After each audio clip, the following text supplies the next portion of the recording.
Okay. Welcome, Twitch. Hello. Good to see you all here. So today, we're normally playing the Olivon Chronicles. We're not playing Olivon Chronicles today because I have a short session available to me. I have to get on the road in just over an hour, and so I won't be able to just push through this. So, what that means then for the stream today is that we're going to have a by the fire chat instead. Here we are. And apparently I'm cycling through a whole bunch of things that I don't want to be cycling through. This is where I want to be. So OBS is being really weird with me right now. I don't know why it's doing the things. I forgot how bad that picture of Carney is. Oh yeah, yeah. That was from a good game actually. I enjoyed that It little was one shot that good we fun did. though. So I got Dak with me here, as you can see, like that right there, that way. There he is. There's Dak. So, yeah. We have a bunch of things I wanted to bring up here. So, let's see here. Oh, there it is. That's what I'm going to do. Is I'm going to do a little bit of a noise cancellation on you there, Dak, just to see if we can get rid of some of that echo. Where is it? There's the one. Filter. And noise suppression. That'll do. That should do a bunch. Let's go with. Oh, I have to upgrade my NVIDIA cards. Maybe that's why everything's going really weird. But let's see how that does. If that cleans things up, it does not. So, what I'm gonna do is I might just turn you into press to talk or something like that. Because that echo is really loud. Ooh. There we go. Okay. Nope, not at all. No, it's because you're not using headphones. There's nothing we can do about it if you're not using headphones. So, that's just the beast. But that's okay. And Caffeine's in the chat. Hello, Caffeine. Good to see you. Caffeine's going to be running a game later on today, so we may as well do some announcements about that. So, hey, Caffeine, you're about to run an Adventures in Alain campaign. That is going to be happening at 8:30 p.m. UTC today. And then we have all of our other games that normally start up. So Tuesday, we have our Random Adventures. That's going to be the Roll for Wishes campaign that's going to be there. Our characters are trying to currently capture a kraken, a baby kraken, but a kraken all the same. And so that's kind of what we're looking at right now. So the Kraken is that's going to be our Roll for Wishes campaign. We're still fundraising for them. That's we're still trying to get a little. And actually, I got to put a bunch of money in there. I got to look up how much it was, mind you. But I got to put a bunch of money in there from the fundraiser drive we did during my birthday week, and so I haven't put that in there. I'm going to put that in there today, and then we are going to see if we can get closer to that 250 before March. And then finally, we get to Wednesday, which is another big day in the channel. We have our Witchlight and Wesmia campaign, which has a question mark behind it right now at the moment. And DM Verod has had a zombie game on this past Wednesday every 2 weeks. So they're going to be a week off next week, actually, now that I think about it, for their Legend of Zelda Echoes campaign played through Pathfinder. All right. Pardon me. So, other announcements. We do have some merch.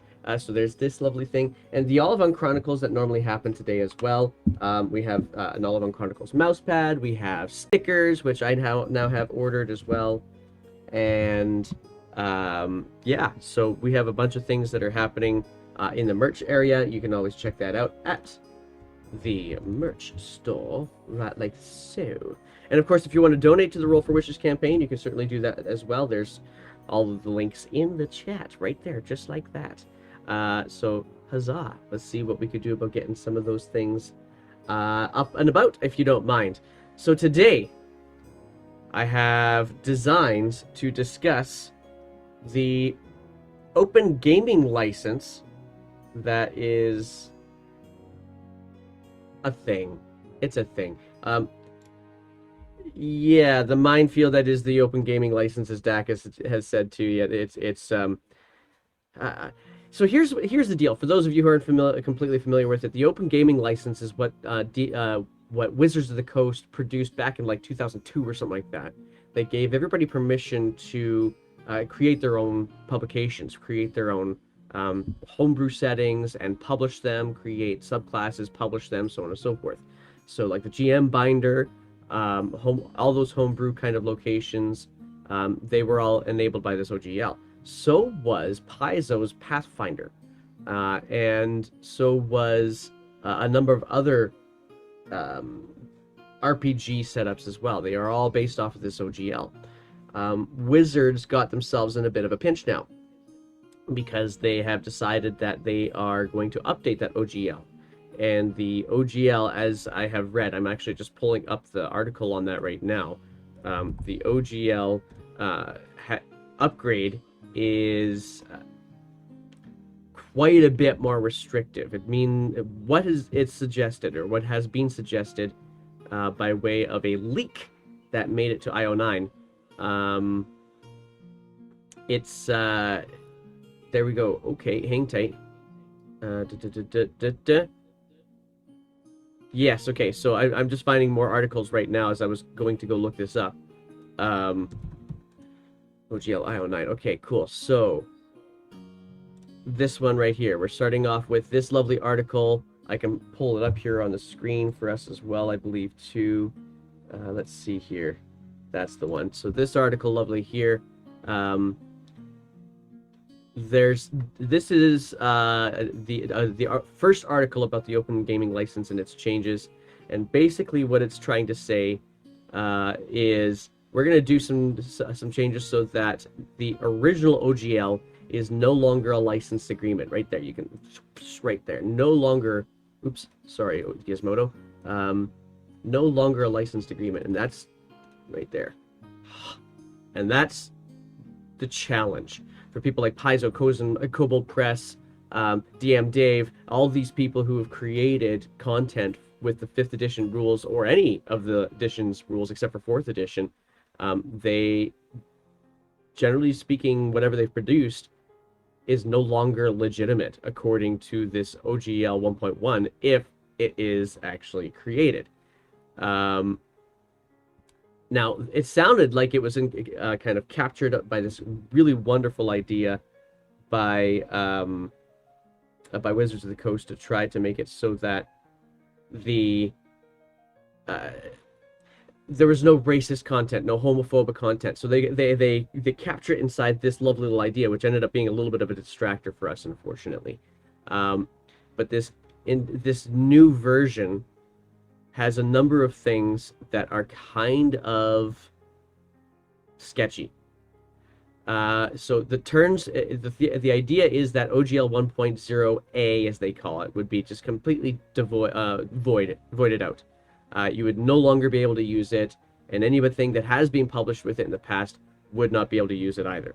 Now, that when it was first brought up to me by by one of our players in the Olivos campaign, it was concerned that we wouldn't be able to stream anymore. Well, we're lucky that we got the stream, the streaming, it falls under the fan content policy, it doesn't fall under the OGL. And that also goes for a lot of the virtual tabletops. Roll20 has its own arrangements with Wizards of the Coast, so we're not too concerned about that side of things. However, we're definitely concerned about, let's see here, I'm just going to do this. We're definitely concerned a little bit more about whether or not the stuff that is being produced on Roll20 is actually even permissible. So there's lots of stuff on Roll20, lots of really great home brews and one-shots and such that aren't produced by Wizards of the Coast that are now in major question marks. Lots of backstarters, or Kickstarters, I should say, that were being backstopped on hold now because of this suggested change. And it's just kind of not so great. So one of the things, let's see here if I can find it. I was looking for it in here as I was vamping. There is, oh yeah, okay, so is there going to be a major issue about royalties? Not unless you're making a ton of money. $750,000 is what you need before you start paying royalties. That being said, if you make more than $50,000 with OGL content, then you still have to report it to Wizards. And one of the other things you have to do is basically sign off saying that you have given them consent to use anything you create, and they never have to pay you a dime. And that's a problem with this OGL, potentially, I guess is the best way to say it. And there we go. So that's one of the biggest ones, is that it basically allows Wizards to not to say you have ownership over your own creative content, but use it without ever telling you about it. Use it without you paying you anything for it, or giving you any sort of credit whatsoever. And that is decidedly, what's the right way? Anti-community, anti-creativity, and yeah, that's the problem that we're looking at right now with this. So, I've done a little bit more reading about it since then, and there's been some more changes. Like Matt Colville is starting up his own RPG as a result of this. Paizo actually yesterday just announced that they're going to try and start up what they call an ORC, an open RPG content license that would be operated by a kind of this by like a foundation of some sort, kind of like the Linux Foundation works, and how that actually does, how they do their own how there's a foundation that manages all of their tools, which honestly is a foundation for Android for that matter too. So it allows a lot of things to happen through Linux. Paizo's kind of hoping that the orc, as opposed to the OGL, ends up being something that is system agnostic. Is not going to be specifically to D&D. Is not going to be specific to Pathfinder. It's going to be go for all the RPGs. And they're working with one of the first lawyers to create the original OGL in order to do this, which is kind of cool. So there's lots of all of these things happening now because of this. The challenge that I personally have as the DM is how Wizards has responded, or a better way of saying it, how they haven't. Have you seen anything that they posted yet, Dak? I was watching one last night. Typhoon Melissa, she was talking about this. Yeah. And she streams on Twitch. And who is that? Let's give them a shout out again. What was her name? It's Typhoon Melissa. I'm gonna look them up because, yeah, I'm gonna look them up here right now. There was supposed to be, she put up a tweet from Wizards of the Coast that said they were going to address this, and it was an announcement to cancel the announcement. Oh. So they've still not said it. On Thursday at some midday at your time, they were supposed to announce it, and they didn't. Yeah. So it's just everyone's thinking, look, they don't know what to say.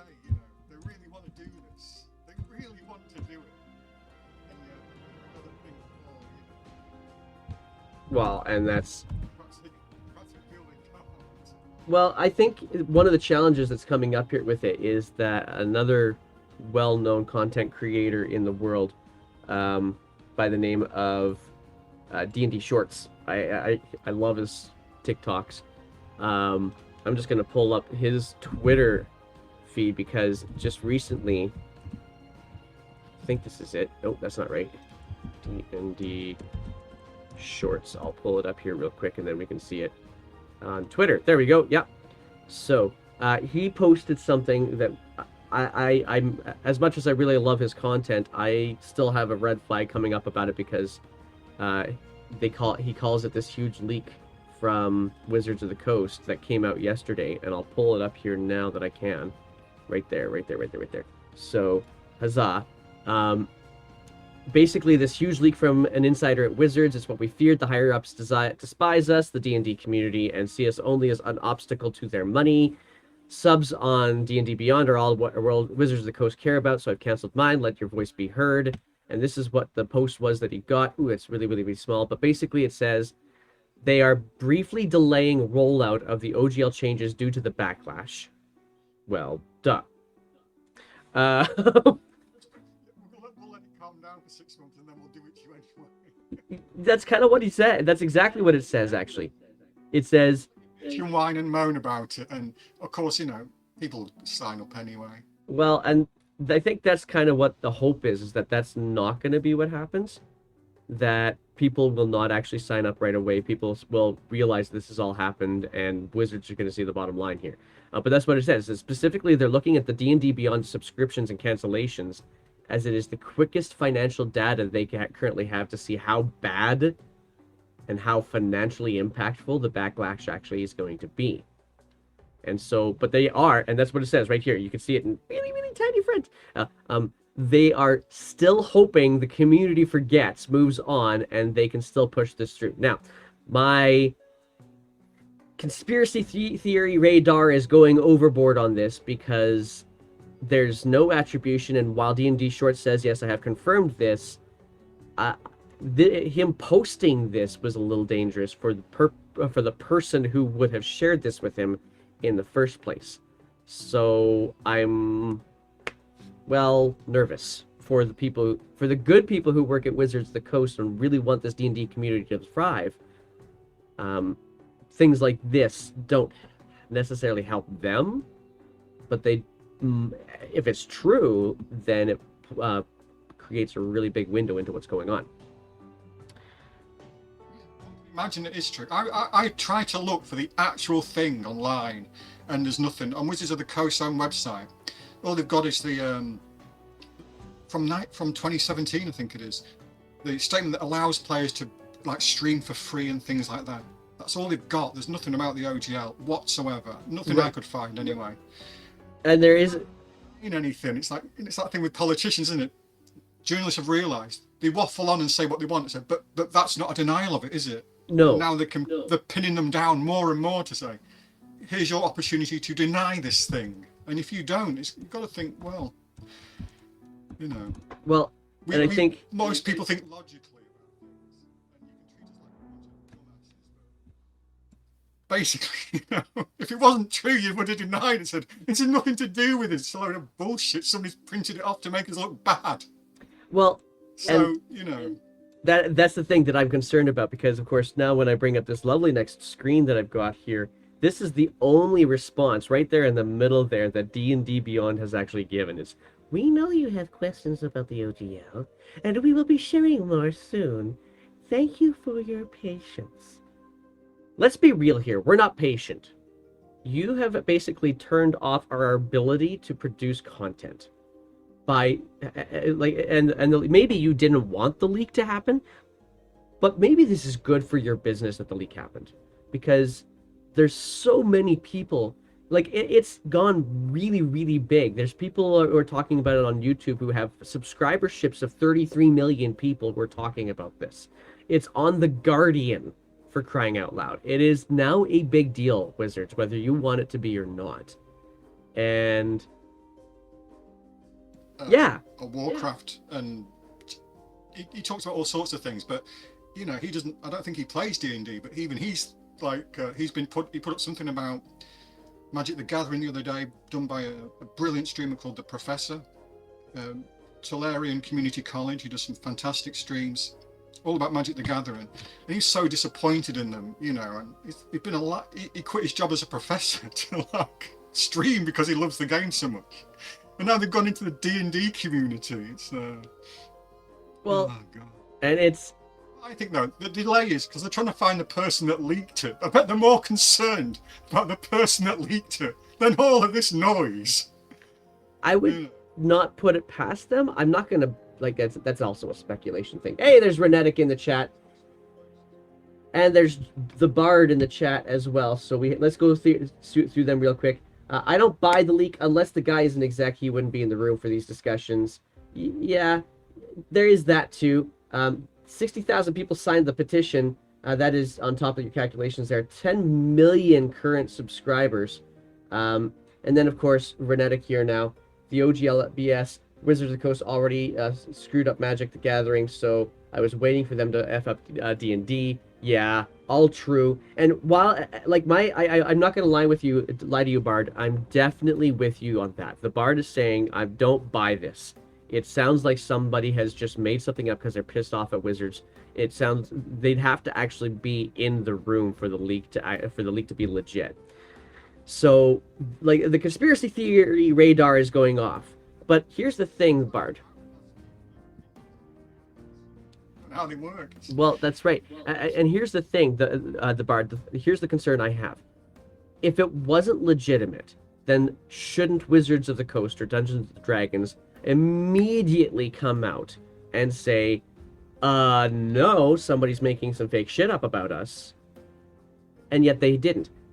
It took them nearly a week to respond on Twitter with a 2-line post saying, "We know you have questions, just be patient." That's not how this works.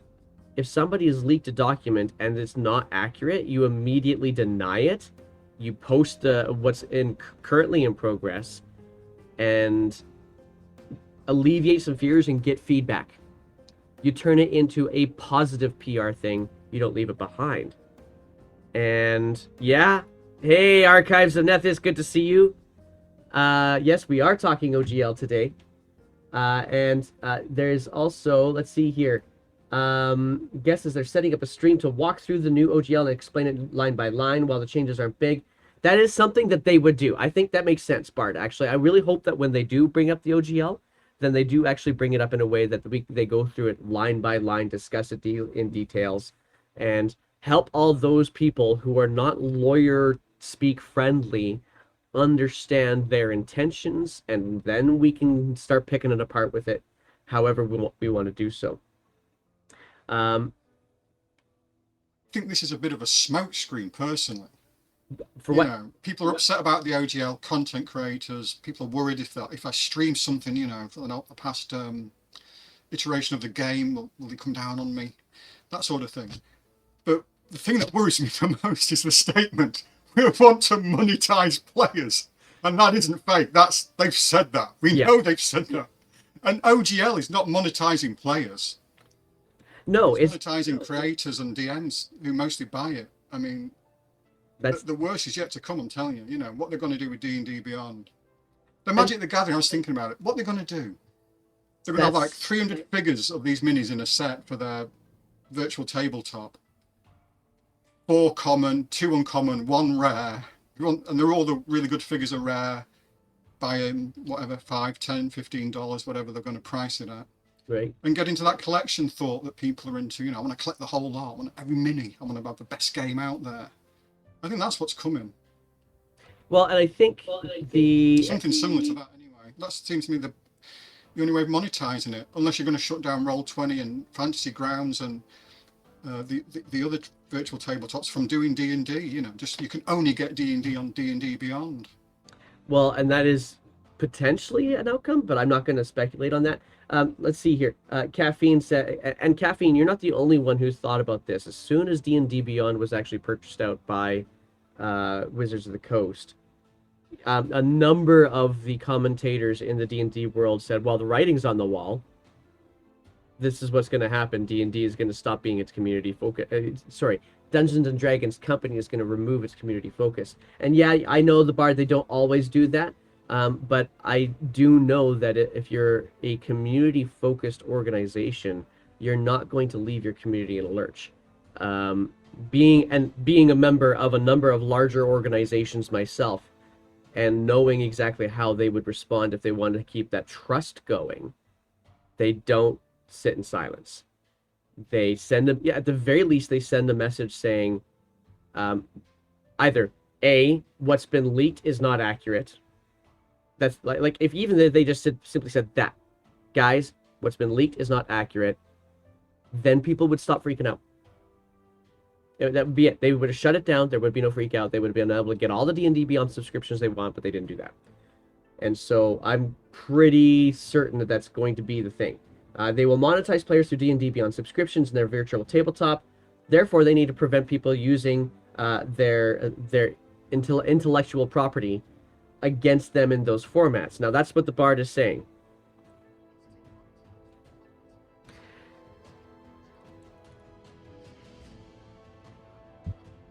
Give Lewis Carroll anybody. Yeah, it's with the challenge with intellectual property is where does Wizards intellectual property start, and where does third-party creators creative content begin? And there is a currently it's very clear in the current OGL.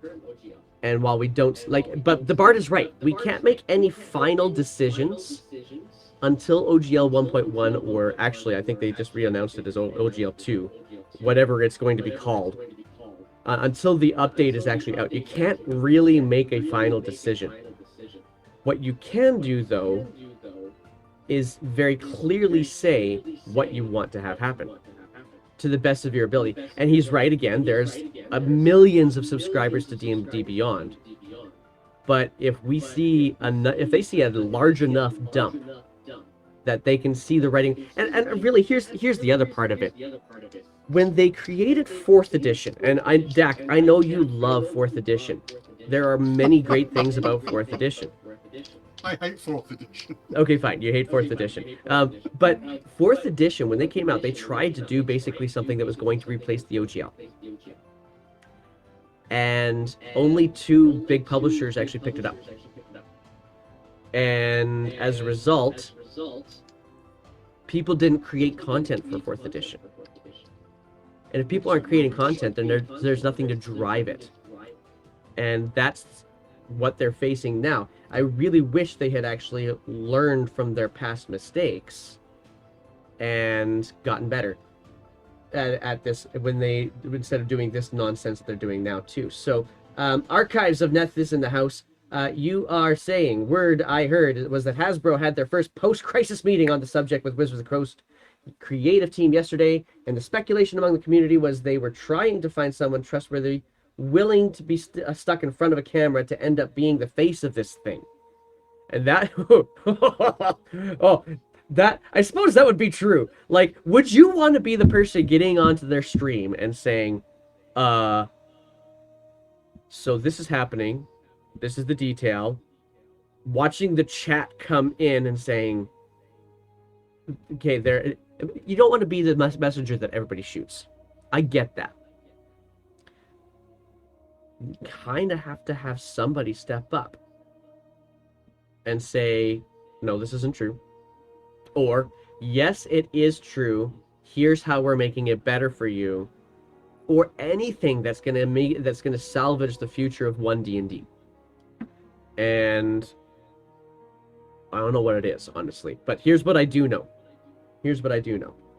I don't like what I'm seeing. I don't like that some amazing publishers like DM Dave their past publications might now suddenly be subject to this no OGL, and he now has to report more things. He just went full-time DM, full-time publisher. It's going to have an impact on his life. And he's not the only one. He's just the one that I'm thinking of at the top of my head. There are hundreds, thousands of people who have been producing things and turning it into part of their income. I'm not. I'm just a little streamer with 9 viewers on Twitch right now. I'm not doing anything massive and major. That being said, if you want to subscribe, I'm not going to argue. But I don't make any money off this. I make 12 cents. I don't care. I'm doing this for fun. Right? There's nothing important to me about doing this for an extended period of time. It's not going to change my lifestyle, but it is going to change a number of people's lifestyles. And Wizards of the Coast either needs to learn to care or not. And we need to be prepared for that. Or tell them that we aren't interested in changing, that we still want this community nature to continue to thrive. So that's what I'm doing. I actually want to make it absolutely clear the community nature of this wonderful hobby that we've gotten ourselves into, this way of life almost for me, is important enough. And so I'm deleting my D&D Beyond account right here, right now. And you guys can help me wordsmith this. I'm totally cool with that if you guys want to do that. So I had to look it up. I'm really going to do this. Yeah, I'm totally going to do this. So D&D Beyond, in order to delete your account with D&D Beyond, you actually have to submit a request ticket. There is no button that says, please close up my account. which I wonder in Canada if that's actually against Pipeta, but that's beside the point. The Yeah, they are pretty tight in Europe, and Quebec's actually doing some upgrades to their privacy legislations that make this kind of be like, are you sure this is legit? But I actually have to delete my account, and so yeah, you know what? That's a good point. I'm not gonna put my email address on there because I suddenly don't want me. No! Don't do that. Okay, hang on a second. I'm gonna get. That's a great point. I don't want anybody hacking my email account here. Sorry, guys. I'm gonna do that. But I am still gonna. No, I appreciate that because I didn't. I totally forgot about that. Yeah, and that makes sense. That totally makes sense that you might feel like you have a conflict of interest. I haven't signed the Open D&D open letter. And the reason I haven't signed it is because there's a couple of things in there that are not 100% true, suggesting that virtual tabletops will not be able to operate anymore. I know that that's not entirely accurate. And so I'm not going to sign an open letter that says that, but I can still speak to them through this. Okay, so and I appreciate you saying that you're not going to wordsmith and that you're not going to go through your conflict of interest. That's actually very honorable. I appreciate you for doing that. Let's do a shout out to you, actually, for that matter. Well, if he's a publisher himself, then he's going to have a conflict of interest or something along those lines. And in fact, if you wanted to explain your conflict of interest, you're welcome to in the chat. You're not required to, but you're certainly welcome to if you wanted to. The Bard, I'm guessing that they end up dropping the OGL non-commercial and just keep the current fan content policy and then change the royalty phase in for a new commercial OGL. They won't change the language on what is allowed, though. That, I buy that. That makes total sense. Yeah, that makes complete sense to me.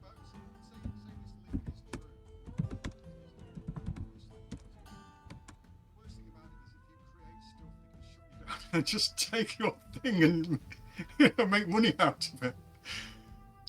It's like, which my thinking is, if it's so much better than yours, why don't you just employ those people?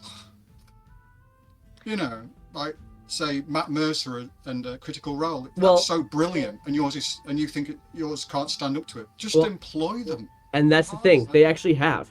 So like they have already employed Matt Mercer. They created the Explorer's Guide to Wildmount with Matt Mercer's support. But Matt Mercer's not only produced the Explorer's Guide to Wildmount. The Tal'Dorei Reborn campaign setting would be subject to OGL, so all of the Critical Role fans should also be kind of cheesed too. So there's a lot. I'm gonna start typing. I see Renetic is giving me some stuff. Oh, hang tight. Whoa. AONKO.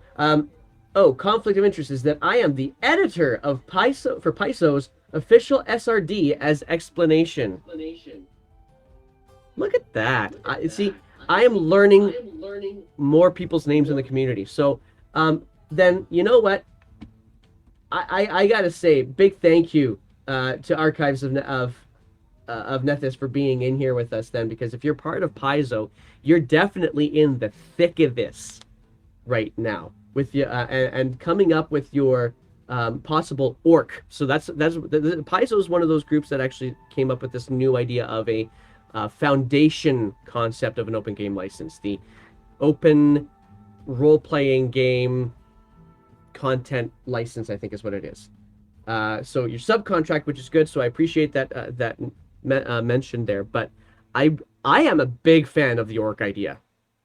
I really like the idea of having a fully open, fully system agnostic licensing way of being able to publish ideas.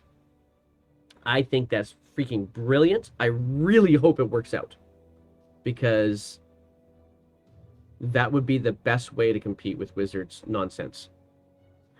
Is that somebody else's? I don't know what you're saying. Say again. I heard that somewhere, that someone making a new game or a new idea, a new RPG called Black Flag. Oh, I ties up with, is it Cobalt Press? One of the sort of bigger not players sure. on the...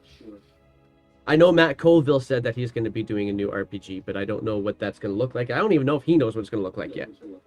I started following Matt Colville when he had 2,500 subscribers because he did a brilliant article called "The History of D&D One Fighter at a Time," where he went through each edition and created a fighter using the rules to show how the game had changed and evolved and the thinking behind it. You're right, and Bard is totally right. New systems aren't really the solution.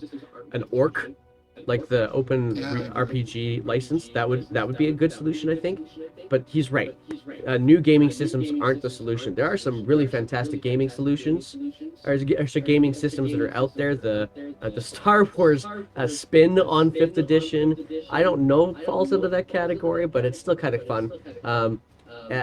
Things like, as you said, Chaosium. There's so many other ones already out there. New systems aren't the solution to this issue.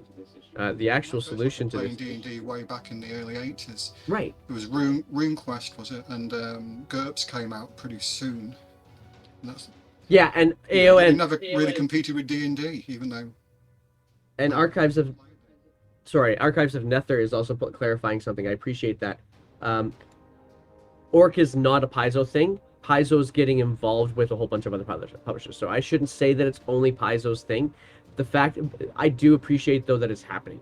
That was my main point. So I apologize to all those other forces that are actually getting involved with this whole concept of an open RPG content license. There's a whole bunch of companies and partners that are trying to get together to create this consortium, basically. And Paizo's just the name that I remember off the top of my head, so that's my apologies to that one. The days of having a license that a company controls need to end. He's totally right about that. AON is absolutely right about that. Because when you have one company control the open gaming license, well, you get Wizards of the Coast trying to do this. So here's what I'm going to say. Let's see what we can do here. I'm going to say I would like my D&D Beyond account immediately removed and deleted from your servers. This is in response to the upcoming changes to the OGL that Wizards has refused to comment on, indicating rumors are true. All right, what do you say? Hang on. What did you tell me? What? Can you touch type? Can I touch type? Which we'll call it in England, where you're not looking and just typing. Oh, yeah, I can. So here we go.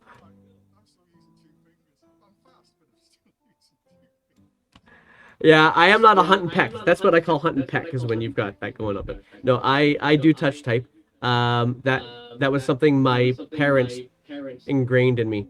So good for them. But okay, so it means I can send angry letters faster. I worked in the. I had an office job, and this woman sat next to me, and she could touch type, and she's like we had to put all this data on the computer, and they were comparing me to her. It's like, why she done twice as much as you? So I'm going as fast as I can, Sometimes I touch type faster than I think, and so this is why you guys are helping me wordsmith today, if you are so willing. Bard, my point isn't that the system rules matter, but that the actual intellectual property, IP, for people who don't see what IP means, it's not talking about your IP address. It's talking about intellectual property in the chat. So Beholders, Mind Flayers, Forgotten Realms, Unique Spells, all that stuff is definitely the intellectual property of the Wizards. And yes, totally, that is their property. Nobody else should lay claim to those. However, when you have things like, what's the creature I'm thinking of that, I'm using Matt Mercer again as my example. It was the Moorbounders from the second Critical Role campaign. That is not a creature that was designed by Wizards. However, it was created, and using the statistics block setting that Wizards created, it is therefore subject to OGL. And that's not something Wizards created. That's something Matt Mercer created. And so because of that, that falls under the potential challenges that this new update to the OGL include. So, like you said, it's not the system of rules that matter so much as it is, where is that fine line between what you've created and what Wizards has created? And of course, wizards should definitely keep their own intellectual property, beholders and so on, and mind flayers and such. That definitely belongs to wizards, and nobody should try to lay claim over that. But wizards shouldn't be laying claim to Moorbounders when they didn't make them. The wizards should not be laying claim to my Ogopogo because they didn't make that. So that's where I have concerns here. So let's see here. Where else we got? Okay, this is in response indicating rumors are true that third-party creators will. No, I don't want to say that. I want to say it. Indicating that rumors are true and that the value of third-party creativity and those creators' own autonomy is at risk due to your money grubbing. I'm sure 90% of D&D monsters are from culture myths, and as such they have no claim to only the stat, but it's a very strange line. Yeah, that's... Also, I mean, I keep writing things, but it feels like a bloody dinosaur to some people nowadays. If it wasn't for Mike Moorcock and Tolkien, Fritz Lang, D&D wouldn't exist. They would have nothing. And mythology, they'd have nothing. There's so much Mike Moorcock in D&D, it's unbelievable. Lore and Chaos on Mike Moorcock. As simple as that. Yeah. But many people haven't heard of him or read him, so it's kind of lost on a newer generation. And I think and they love, and Gygax loved Fritz Lang. I've never really read that. I tried, but couldn't get into it. And apparently there's lots of that in it, especially the rogue and thief type classes. Right. Okay, so and hang on, that was Renetic that said that up there first. That yeah, definitely 90% of these creatures are mythological creatures in some way, shape, or form. Nobody can claim license over myths, but then they lay claim under the commercial OGL 1.1, and they already lay claim under the fan content policy. It's weird the language of the non-commercial 1.1 that I think will get dropped. Yeah, they don't. Here's the thing: Wizards doesn't lay claim to your creativity. They lay claim to the tools that you use to express said creativity. And that's where the nonsense and such happens. I'm going to finish this up. It has become clear that money is what you are about, and you don't need mine anymore. Done.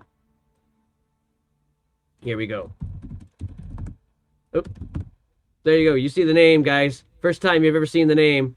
Okay, what's your current? I think my current username is this. An order number from my account? Are you serious? You need me to tell you what I've ordered?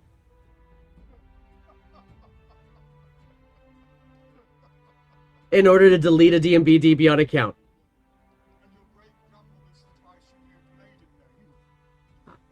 Are you bloody serious? Look it up for yourself. Done. Wow. What the heck? That form was bonk.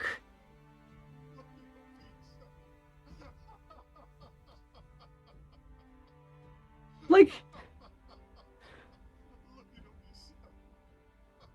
What? Hi, Liquid Nebula. Good to see you. You walked in on the most bizarre thing I've ever seen. Hang on. No, I gotta see that again. I didn't just make that up, did I? Whoa. Hang on. Oh, I'm not signed in. I was signed in just like 5 minutes ago. They booted me out now. Let's see here. Hang on. Whoa. Okay, so I have to go to support. How do I get to support again? I forgot how to get to support. Oh, right down here. Way back down here.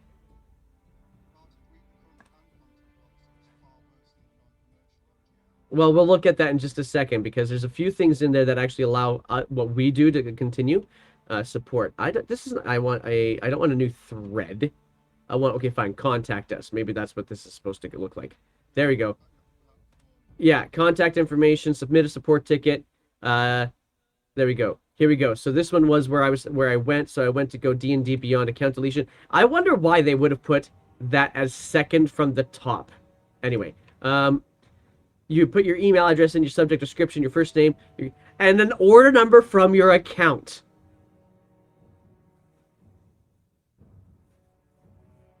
Okay, just I'm on D&D Beyond, but I've never subscribed to it. But I can't cancel it because I've never bought anything from it. well, that's what I was. That's the thing. You can actually still cancel it. Apparently, this is how you cancel it: is you go through this lovely form. That was weird. Okay. Anyway, yeah. Sorry, I've put Dak really quiet. Sorry, Bandit King. I put the Dak really quiet because he's got an echo there. But try to remember to punch him back up, and I'm not really good at that. Okay. So probably the same form for all issues. Yeah, you know what? You're probably right, but even so, why would you need an order number from my account to deal with the EU right of withdrawal? Why would you need an order? I don't.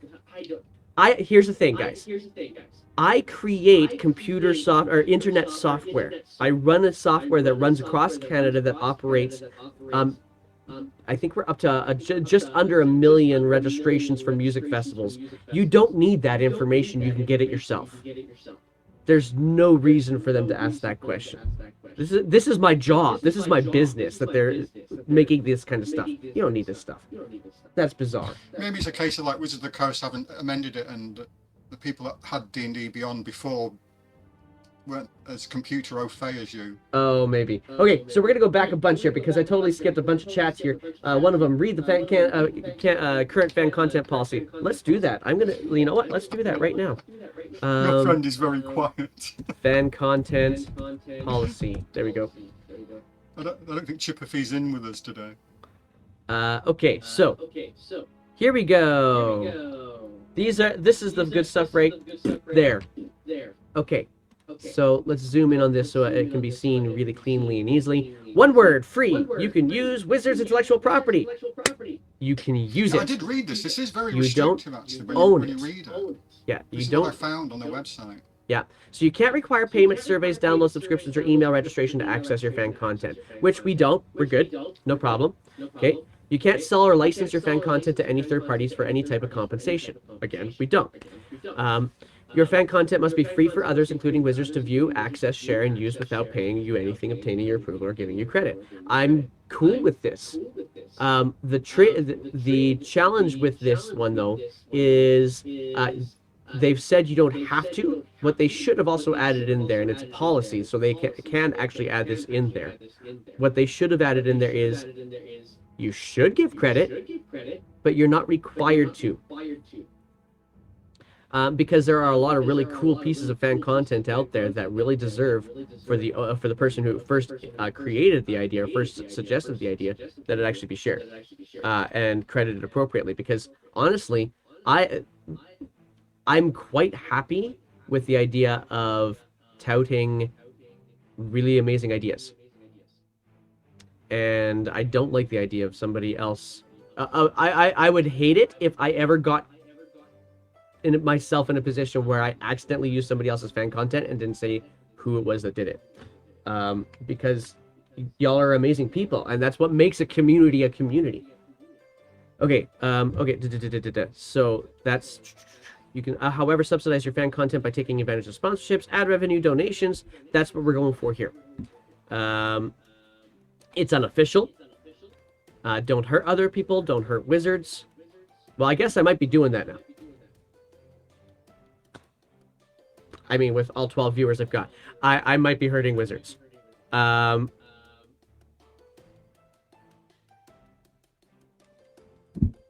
I don't know that I'm actually doing anything here different than what's already out there in the public, so maybe I'm not hurting Wizards any more than normal. But, I mean, it's true. I might be breaking fan content policy right now simply because by saying Wizards, y'all done fucked up.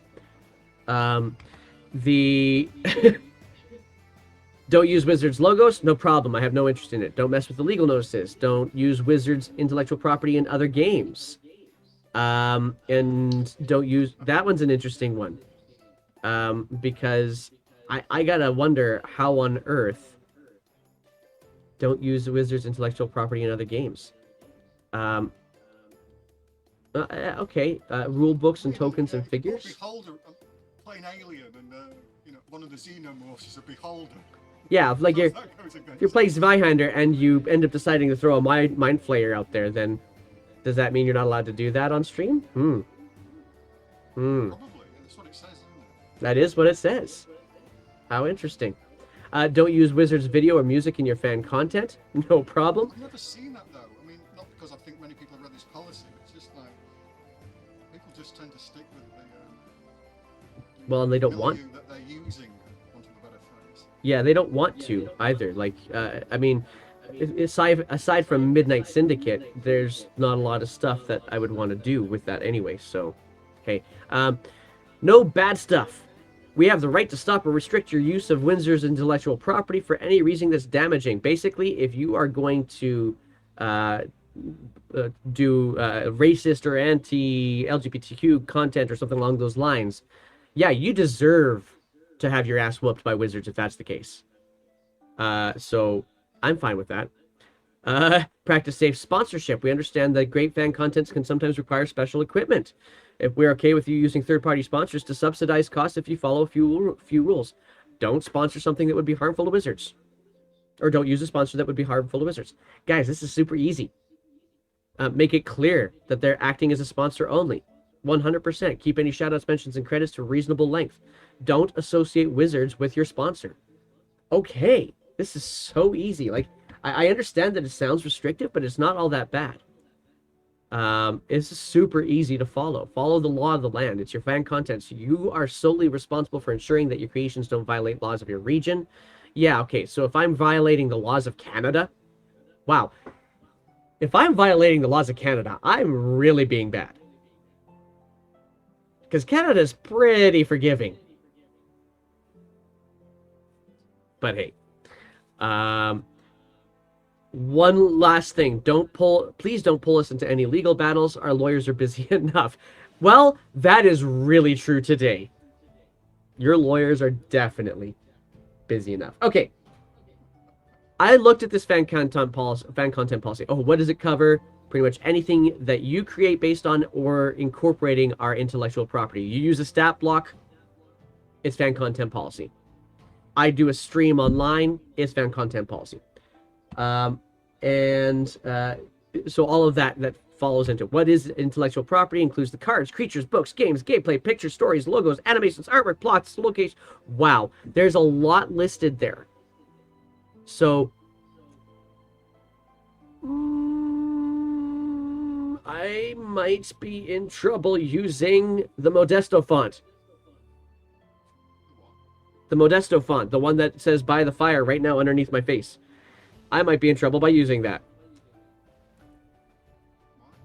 Because it is a graphic that is Wizards intellectual property.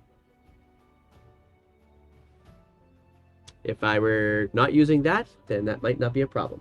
Okay, and no, you can't incorporate Wizards patents, game mechanics, etc., into your fan content. So what that basically says, if you're going to do that kind of stuff, you are now subject to OGL. You need to talk to OGL. Okay, so let's go back. I'm going to go... I totally skipped a bunch of the chat here again. I'm going back to make sure I catch everybody because I don't like missing things.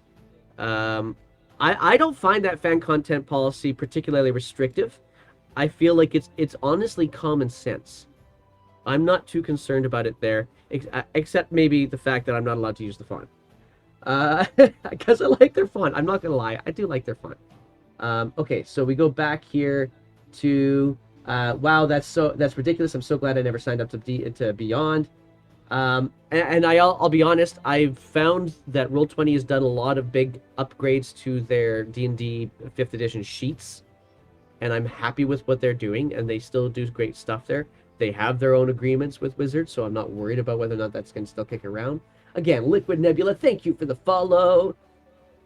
The fact that you have to fill out a form in the first place is ridiculous. I fully agree with you, Archives Nether.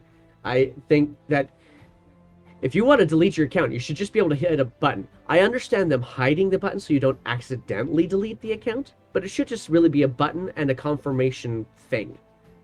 That's it. To fill out a support request to do that, bonk. In my mind, anyway. Okay. Somebody's employed by him to go through all these things and delete them. They must be busy. Oh man, I can't. That would have to be true. You said there's 10 million on it and only 10,000 have deleted it. I still wouldn't want to go through 10,000 accounts in a day and delete them. Then on. Quitting my job saying get some other monkey to do it for you. This Then- monkey's had enough. Then here's the thing for you guys to think about. If you're concerned about perhaps maybe you don't want to cancel your D&D Beyond account because there are jobs at stake. You know what? You are creating jobs by deleting your D&D Beyond account because they have to have a human do that. Whatever. Okay. Let's see here. Does that mean Wizards are violating their own fan content policy? No, because it's their own intellectual property. They don't. They have full rights over it. But that's kind of a funny way of looking at it. Wizards have been self-harming for years. We don't need to hurt them. They do it themselves. Oh gosh, you guys are brutal on them, and I okay. My point is a big part of the hate on 1.1 is the confusion that non-commercial OGL is fan content policy. The non-commercial effectively replaces the fan content policy that is already in use. So then the Bard, are you suggesting that OGL 1.1 would actually be combining both the original OGL and fan content policy into one document? Because that's not what I was reading from the leak that I got on iOS 9. But again, of course, I don't have the actual document, so I don't know.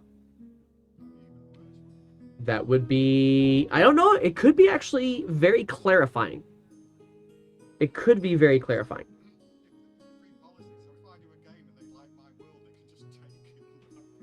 Well, and that would be the concern that I would have. Okay, hang on. Bandit King, clarifying. The non-commercial doesn't replace it as it's not supplementary material as far as we understand it. Yeah, now we're on the point of speculation. We have no idea what's coming next, right? So, press delete, then a confirmation of deletion. Yeah, exactly, Renek. That's how it should look. New first-time chatter. It would be hilarious if someone did a Stranger Things parody where the kids get strong-armed by Wizards of the Coast Hasbro goons for not allowing the new OGL. Maddie Holmes, you are appreciated. Okay, I'm just hearing about this biz. They would. Yeah, Dax says, I'm sorry, I turned him down a little bit for the echo. But he says, write an episode. They'll make it. Yeah. Okay. Ricky BB, I'm just hearing about this biz. Will you only get in trouble if you monetize your content, or will all fan-made stuff be subject to the hammer? My belief, based off of what I see here, is that it will only be if you are monetizing your content, which, honestly, I'm a Twitch person, Twitch affiliate. I'm monetizing my fan content. Yes, it's 12 cents, but I'm monetizing it. The math for all the DMs, that would be 3 cents. So in English money, like one, yeah, it's 1.5 penny. Yeah. So yeah, there you go. Bandit King, OGL 1.1 is concerned with people creating books and supplementary material. It doesn't appear to cover. Whoops, I lost my spot. Doesn't appear to cover streams, videos, etc. Because that's fan content policy. Hello, Maddie Holmes. Okay. I think they are trying to more clearly define what is fan content versus non-commercial versus commercial. That would be wise for them to do. Right now, there's only fan content policy and OGL that covers everything. The reality is most people cite the OGL for fan content, and Wizards looks to be clarifying that non-commercial citation is actually effectively fan content. Yeah, so if the new OGL clarifies the differences and makes it so that people stop getting confused, sure. But they didn't have to change the OGL to do that. They just needed to launch an education campaign, which would have actually sold more of their product. So there's something, I still have, I definitely have my conspiracy theory fakeness radar up, but there's still something funky here. And I'm not happy about it, which is why I canceled my D&D Beyond account right now. We don't know what's up until they release it, but it doesn't sound good from what has been said. You're totally true. So when it does get finally released, expect another stream. Yeah, it is sus that they're changing it in the first place, but all it is suspect. It could be suspect for no reason, but if it was suspect for no reason, I don't understand why they would let this furor continue. They needed to change it to take away use for virtual tabletops, apps, video games, etc. No, they didn't need that because they've got agreements with those virtual tabletops. They needed to get it in place before the new D&D movie came out. That's what they needed to do. So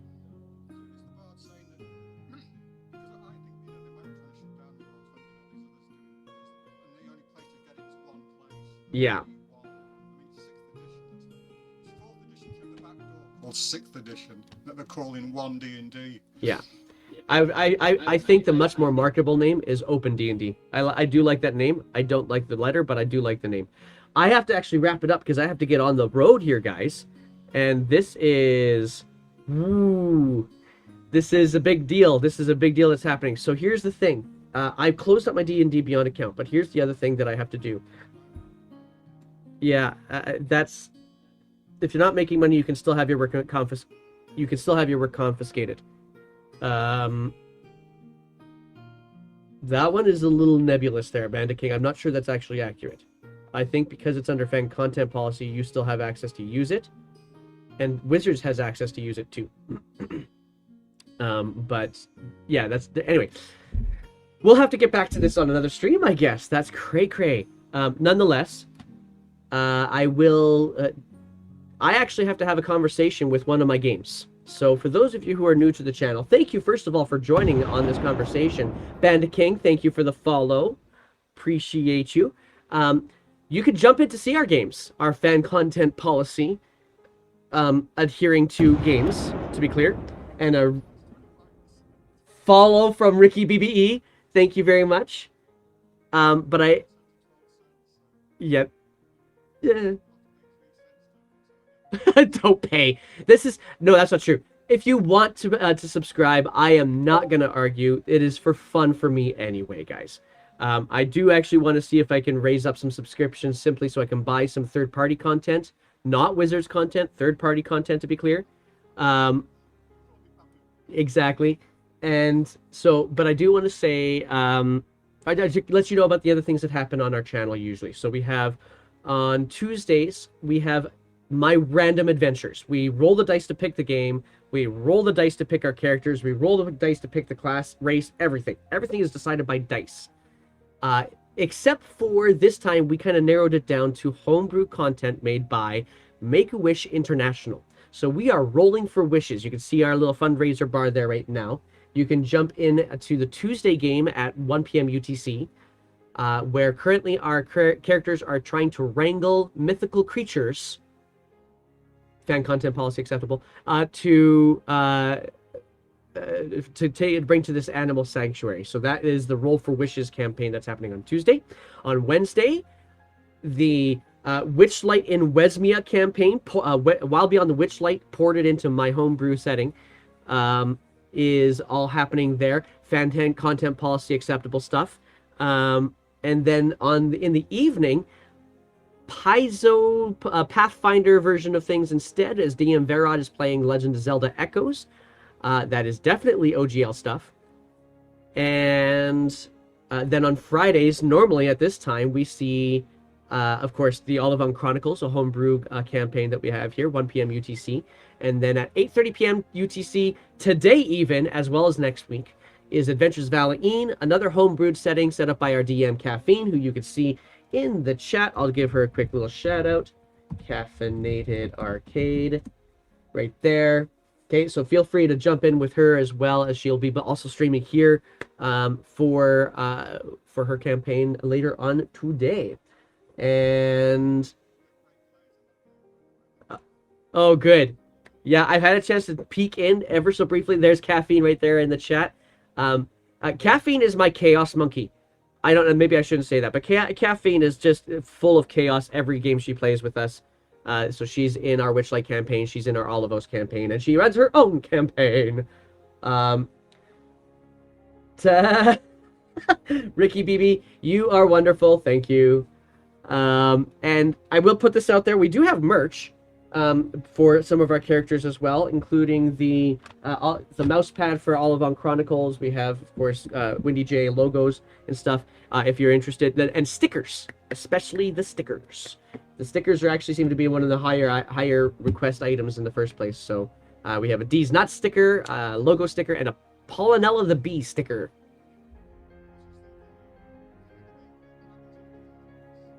That already exists. You can't use it. Probably, yeah. There's actually a game already called Dragons and Dungeons. Go figure. Yeah. All right. Well, with that, guys, you are all wonderful human beings. I see you content creators in the chat.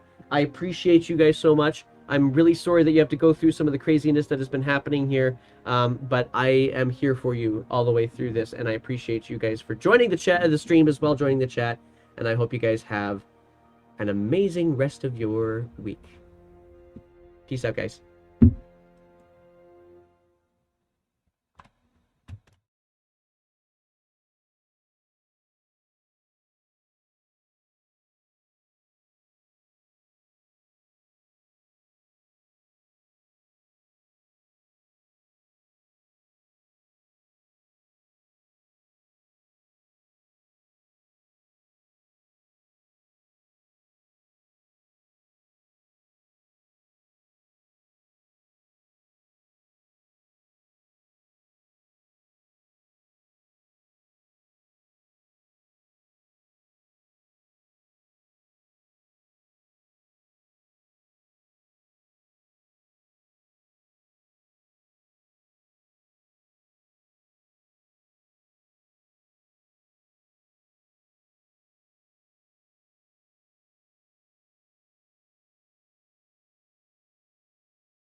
You know what? If I properly support everybody, I should raid somebody. Let's do this. Who should we raid today? Should we raid Mike Moans, who is got 55 viewers right now and is doing some more of his minis? Or should we raid Phoenix? You know what? We haven't raided Phoenix for a hot second. We've raided Arrow 4 for a while. I think, unless there's a decision from the chat, let's raid Phoenix. Let's do this. Hello, Phoenix. It's been a long time since we've seen you. And away we go. We are now raiding Phoenix. So again, thank you everybody for joining us today. We are thankful for you. And we'll head over to Phoenix. And feel free to share all of the emojis you got. Especially if you're subscribed, you can get some of the more fancy schmancy emojis. Yeah. Take care of each other. Love each other. See you later.